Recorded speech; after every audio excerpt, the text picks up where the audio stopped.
Hello everyone, আসসালামু আলাইকুম। আপনারা কেমন আছেন? আশা করি ভালো আছেন। আর আমিও আল্লাহর রহমতে বেশ ভালো আছি। তো আজ আমি বানাবো সিলেটি তুষা সিন্নি বা হালুয়াও বলা যেতে পারে। তো আমি 3 কাপ পরিমাণ পানি নিয়েছি। আর আমি কিছু মৌরি দিয়ে দিলাম। আর আমি কিছু এলাচি, কয়েক টুকরা দারুচিনি আর কয়েকটা তেজপাতা দিয়ে দিব।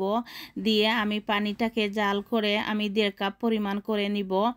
আর এখন আমি নিয়েছি 1.5 কাপ পরিমাণ ময়দা আর 1.5 কাপ পরিমাণ চিনি আর 1 কাপ ঘি নিয়েছি আর কিছু কিশমিশ নিয়ে নিলাম। আর এই তো পানিটাকে আমি জাল করে নিতেছি ভালোভাবে। তো সব কিছুর গ্রানটা বের হয়ে যাবে। আর এখন আমি ঘি দিয়ে দিলাম।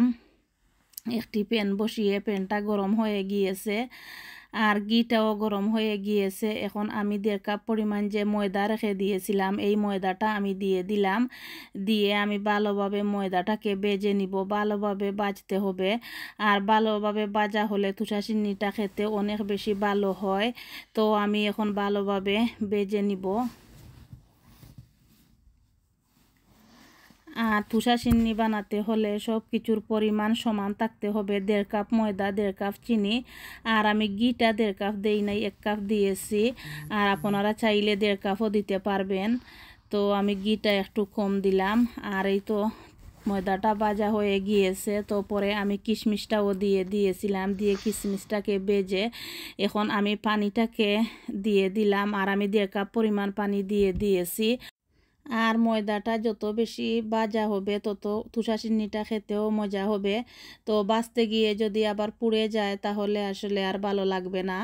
তো এই সময়টাতে আসলে অনেক কেয়ারফুলি নাড়তে হয়। আর যখন পানিটা দিবেন তখন কিন্তু পানিটা উপরে ছিটকে পড়ার চান্সটা বেশি থাকে। তো সেজন্য খুব বেশি কেয়ারফুল থাকতে হয়। তো আর পানিটা দেওয়ার সাথে সাথে যদি নাড়া না হয় তাহলে দলা পেকে যাবে। তো সেজন্য নাড়তে হবে ভালোভাবে।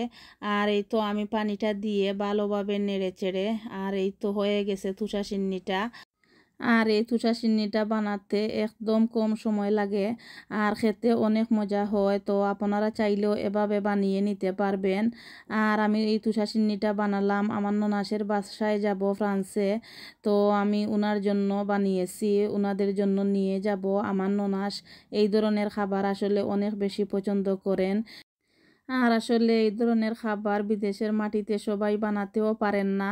আর আসলে আমিও একসময় বানাতে পারতাম না। তো আমি আসলে আমার আম্মার কাছ থেকে ওটা শিখে নিয়েছি। আমার আম্মা আবার অনেক সুন্দর করে এই ধরনের খাবার বানাতে পারেন। তো আম্মার কাছ থেকেই শিখা। আর এখন মাশাআল্লাহ আমি খুব সুন্দরভাবে বানাতে পারি। তো আমার আম্মা বলেছিলেন সব কিছুর পরিমাণ যদি ঠিক থাকে তাহলে তুষা সিন্নিটা খেতে অনেক বেশি ভালো হয়। তো আসলে আমি এভাবে বানিয়ে এখন আমি বানানোটাও শিখে গিয়েছি। আর এই তো তুষা সিন্নিটা আমি কন্টেনারে নিয়েছি। তো ওনাদের জন্য নিয়ে যাব।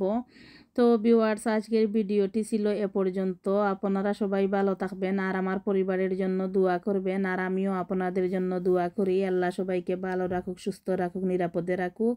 তো আজ এ পর্যন্ত। আসসালামু আলাইকুম।